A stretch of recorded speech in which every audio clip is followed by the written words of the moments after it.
What's up, YouTube? Back at it again with another banger video. This time we're looking at part 3 of Batman Hush. This is from Batman issue 610. So as I mentioned in the previous part, there's going to be another showdown between Batman and Killer Croc. So the story starts, Killer Croc is in custody. He's locked up from when Batman caught him in part 1. And Batman is saying, like, I know you're not smart enough to set up a hostage situation and get a ransom. He's like, I know someone else was orchestrating this. Killer Croc says, you know, he's not going to talk. Instead, he starts punching this glass. And Batman is kind of getting him riled up on purpose. You know, there is a plan to all this. See, it says in the caption that Killer Croc is going to be moved to a new prison location in a day or so. So Batman is this prison escape that Killer Croc is about to do. Batman is planned for this. He's wanting Killer Croc to escape so that he can follow him to you know, whoever set this up. So Killer Croc punches through the glass. Batman fights him. He protects these guards. We see that Killer Croc is wearing a trench coat and some Daisy Duke cut-off denim shorts. It's an interesting look. But check this out. Go. Go. Go. Ho! Any more? That's it, but that's pretty wide, right? But he's got Batman by the throat. And for some reason, instead of just killing him, he throws him into these guards and makes his escape through this hole in the wall that connects to the sewer. Which, why would you ever put Killer Croc's containment unit near a place that was attached to the sewer? Like, he lives in the sewers. Like, he's kind of like the Ninja Turtles, where he just, like, that's his home. That's where he lives. You would never, like, do that because, you know, if he does escape, he's just going to be gone. You're never going to find him again. So he makes his escape. He gets out of there. Amanda Waller shows up and reminds Batman that the guy whose son Killer Croc kidnapped in the beginning, that he's a personal friend of the president, and you better catch this guy and not let him get away. And the captions explains that that Batman, he had put a tracking device underneath Killer Croc's skin in the while they had arrested him in the first issue. So it cuts back to Wayne Manor now, and this Thomas Elliot guy has come to Wayne Manor to visit Bruce because he thinks, oh, Bruce is hurt, he's healing up, he's going to be at home, I'm going to stop by and visit him. So Alfred is there, and Alfred has to tell him, oh, Bruce is away, he's on a date with a woman, you know, he's resting up at her house. Thomas Elliot, he says, oh, well, tell him I'm sorry I missed him. He says, as his surgeon and an old friend, tell him something for me. This is a dangerous game he's playing. And Alfred says, sir? This going out and about when he should be in bed, alone, dangerous. So it's kind of hinting again that this Thomas Elliot guy is going to be the bad guy.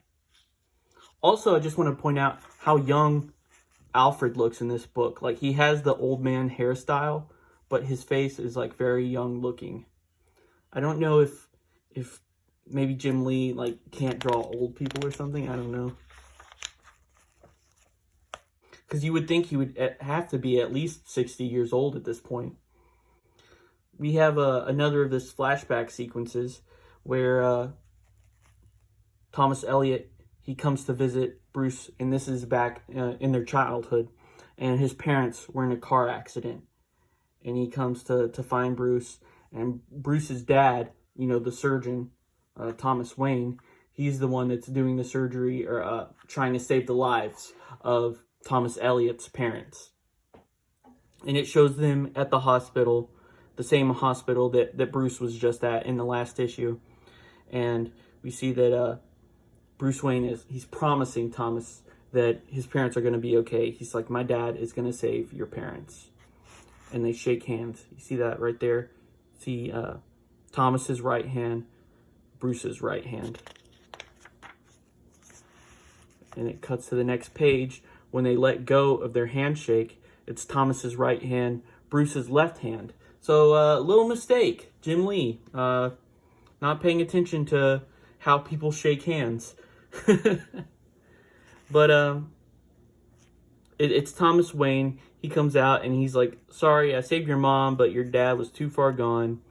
And Thomas Elliot, he punches Bruce right in the face. And he's like, oh, you're a liar. I hate you, whatever. And Bruce is all sad because his dad couldn't save Thomas's dad. Back in the present, Batman is in the Batmobile. He's passing by that hospital again, and he's following the tracking device that's in Killer Croc's skin. And a bullet comes out of nowhere and hits the tire, and the whole wheel comes off of the Batmobile.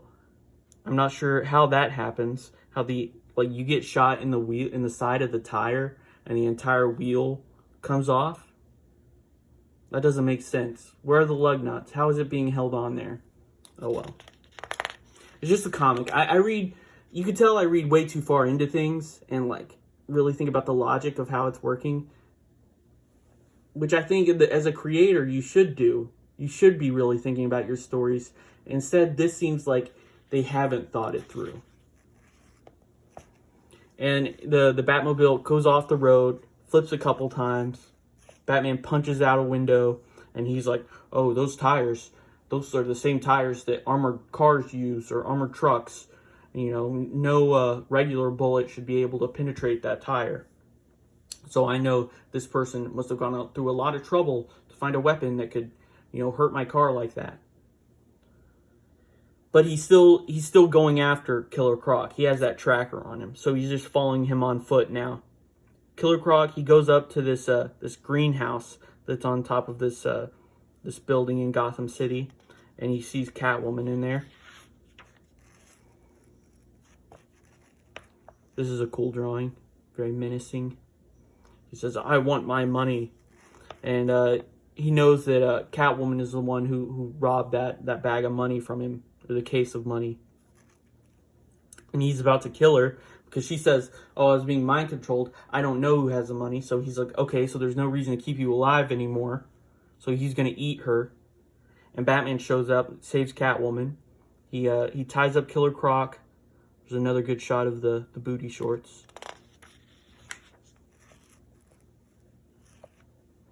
He fires this rope thing, this noose that's around Killer Croc's face.